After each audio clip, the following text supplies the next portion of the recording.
host, Jason, and today we're diving into a fascinating topic that can change how you think, work, and live. Have you ever wondered if it's possible to make your brain sharper, more focused, and more adaptable? Well, the answer is yes. In this episode, we're talking about how to train your brain for success and mental well-being. Hi, everyone. I'm Julia, your co-host. I'm super excited about today's topic because, let's face it, who wouldn't want to boost their brain power? Whether it's improving your memory, enhancing your focus, or just staying mentally sharp, brain training is something anyone can do, no matter their age or background. And the best part? It doesn't require expensive tools or complicated methods.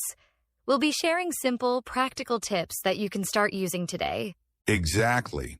Plus, we'll discuss why training your brain is just as important as exercising your body. So grab a cup of coffee, find a comfy spot, and let's explore how you can unlock the full potential of your mind. And if you're listening and have your own tips or experiences about brain training, we'd love to hear them. Drop us a comment after the show or share your thoughts on social media. Now, Jason, let's get started by understanding what it really means to train your brain. So, Julia, when we talk about training your brain, it might sound a little abstract to some people. I mean, our brains aren't muscles we can lift weights with at the gym. So, what exactly does it mean to train your brain? Great question, Jason. Training your brain means engaging in activities that challenge your mind, improve your cognitive abilities, and help you think more clearly and effectively. It's like giving your brain a workout to keep it strong, flexible, and adaptable. That's an interesting way to put it. So it's not just about solving puzzles or memorizing facts, right? It's also about developing new ways of thinking or approaching problems. Exactly. It's about creating new neural pathways in your brain. For instance, when you learn something new, like a language or a skill, your brain builds connections between neurons. The more you practice, the stronger those connections become, just like how physical exercise builds muscle. That makes sense. I've read that brain training isn't just for improving memory or focus. It can also help with emotional resilience and creativity. It's almost like tuning a car engine to make it run more smoothly. Absolutely. And here's an interesting fact. Studies show that regularly training your brain can even slow down age-related cognitive decline. That means we can keep our minds sharper for longer if we make brain training a part of our daily lives. That's powerful. So training your brain isn't just about solving math problems or playing memory games. It's about giving your mind the tools it needs to stay strong, adaptable, and creative in an ever-changing world. Exactly, Jason. And the best part? It's something anyone can do, no matter their age or current mental abilities. Whether it's learning a new hobby, practicing mindfulness, or even just taking on small challenges like brushing your teeth with your non-dominant hand, every effort counts. I love that. Simple changes can make a big difference. So now that we've got a clear understanding of what brain training is, let's talk about why it's so important in our daily lives. All right, Julia, now that we know what brain training is, let's dive into why it's so important. I mean, in today's fast-paced world, where everything seems to be about efficiency and multitasking, why should we make time to train our brains? Great question, Jason. Brain training is crucial because our mental health and cognitive abilities play a huge role in every aspect of our lives. Think about it. When your mind is sharp, you're better at solving problems, staying focused, and managing stress. It's not just about being smart. It's about functioning at your best, no matter what challenges come your way. That's true. I've noticed that when I'm mentally tired or unfocused, even small tasks feel overwhelming. But when my brain is in good shape, I can tackle things more efficiently and creatively. Exactly. And here's another reason brain training matters. Our brains are like any other part of our body. They need exercise to stay healthy. If we don't challenge our minds, they can become sluggish over time. This is especially important as we age because regular brain training can reduce the risk of cognitive decline and memory loss. That's a good point. So brain training is like an investment in our mental future. But it's not just about preventing issues, right? It's also about enhancing our current abilities, like improving focus, decision-making, and even emotional control. Absolutely. For example, people who regularly train their brains often report feeling more confident and capable in their daily lives. And let's not forget that brain training can also boost creativity. By challenging your mind with new activities, you open yourself up to fresh ideas and perspectives. That's inspiring. So whether we're looking to stay sharp as we age or simply be more effective and creative in our daily lives, brain training is essential. Exactly. It's not just a luxury. It's a necessity in today's world. And the good news is, anyone can do it. In the next segment, we'll talk about some simple ways to start training your brain right now. All right, Julia. We've talked about why brain training is important, but I'm sure our listeners are wondering, how do I actually train my brain? So let's get into some simple, practical ways to start. Absolutely, Jason. The great thing about brain training is that it doesn't have to be complicated or time-consuming. One of the easiest ways is to challenge your brain with puzzles and games. Things like crosswords, Sudoku, or even mobile brain training apps can help improve your problem-solving and critical thinking skills. That's a great tip. I also heard that learning something new is one of the best ways to train your brain. For example, picking up a new language, learning to play an instrument, or even trying a new recipe can create new neural connections and keep your mind engaged. Exactly. And here's another one. Physical exercise.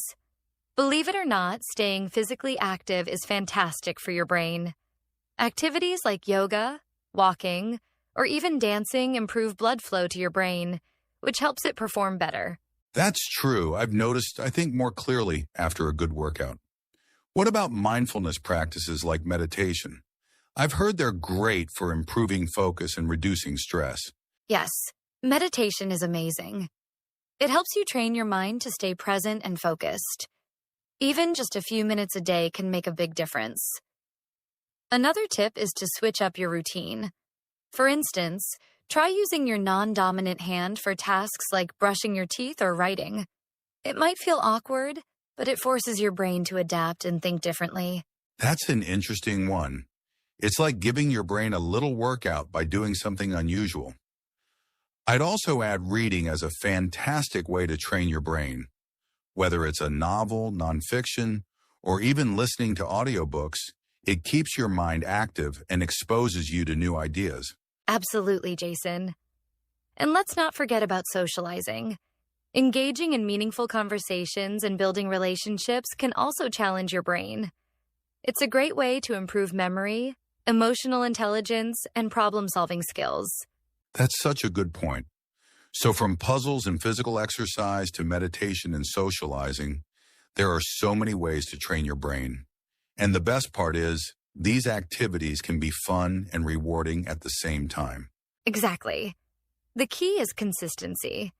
Even spending 10 to 15 minutes a day on these activities can lead to big improvements over time. So, listeners, try adding one or two of these tips to your daily routine and see how it feels. Great advice, Julia. In the next segment, we'll talk about some common challenges people face when trying to train their brains and how to overcome them. So, Julia, we've covered a lot of great tips for training your brain, but like anything else, it's not always smooth sailing. People often face challenges when trying to start or stick to brain training. Let's talk about some of those challenges and how to overcome them. Absolutely, Jason. One of the most common challenges is consistency. Many people start strong but lose motivation after a few days or weeks. Life gets busy and brain training takes a backseat. That's so true. I've been there myself. One way to overcome this is to set small, realistic goals.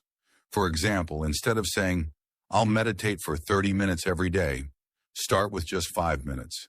Small steps are easier to stick to, and they build momentum. Great point.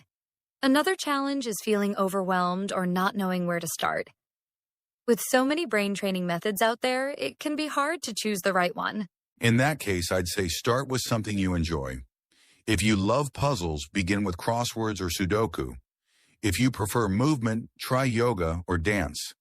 The key is to make it fun so it doesn't feel like a chore. Exactly. Another big challenge is distractions. With smartphones, social media, and endless notifications, it's easy to lose focus. Distractions. The modern-day enemy of productivity. A simple way to handle this is to create a distraction-free zone. Turn off notifications, set a timer, and dedicate that time solely to brain training. Even 10 minutes of focused effort can make a difference. That's a great tip. And finally, some people might feel discouraged if they don't see results right away. Brain training is a gradual process, and it takes time to notice improvements. Absolutely. The key here is patience and persistence. Think of it like planting a tree. You won't see it grow overnight, but with consistent care, it will flourish. Well said, Jason. So, listeners, remember, it's okay to face challenges. What matters is finding strategies that work for you and staying committed to the process. You've got this. Great advice, Julia. Coming up, we'll wrap things up with some final thoughts and a quick recap of what we've learned today. You know, Julia, sometimes hearing about someone else's experience can be really inspiring. Do you have any personal stories or examples of how brain training has helped someone you know, or even you personally? I do, Jason. A friend of mine, Sarah, started doing simple brain exercises during the pandemic.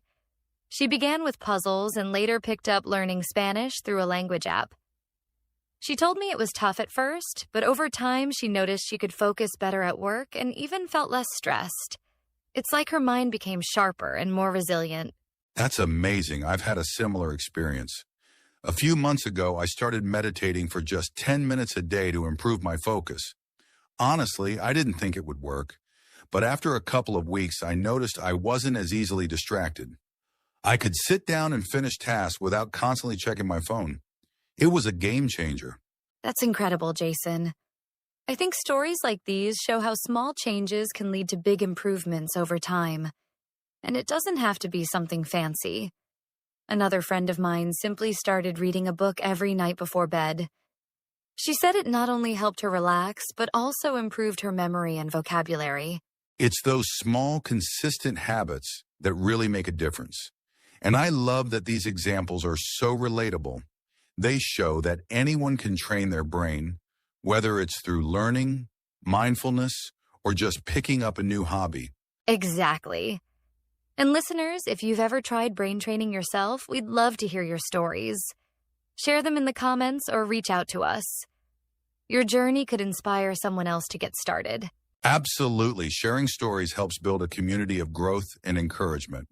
Now let's wrap up with some final takeaways for our listeners. Wow, Julia, we've covered so much today. What brain training is, why it's important, simple ways to get started, and even how to overcome challenges. I think our listeners are now ready to take their first steps toward training their brains. Absolutely, Jason. And to our listeners, remember, brain training doesn't have to be overwhelming. Start small, stay consistent, and make it enjoyable. You'll be amazed at how these little efforts can lead to big changes over time. That's right. And if you're ready to take action, here's what you can do today. Pick one brain training activity, whether it's solving a puzzle, learning something new, or practicing mindfulness. Spend just 10 minutes on it and make it a part of your daily routine. And don't forget to share your progress with us. Leave a comment, send us a message, or even tag us on social media. We'd love to hear how you're training your brain and what's working for you. Also, if you found this podcast helpful, don't forget to subscribe, give us a like, and share it with your friends. Let's spread the word about the power of brain training. That's right. And be sure to tune in next time, where we'll talk about another exciting topic to help you grow and improve. Until then, take care and keep training your brain. Thanks for listening, everyone. We'll see you in the next episode of the Personal Growth Talks podcast.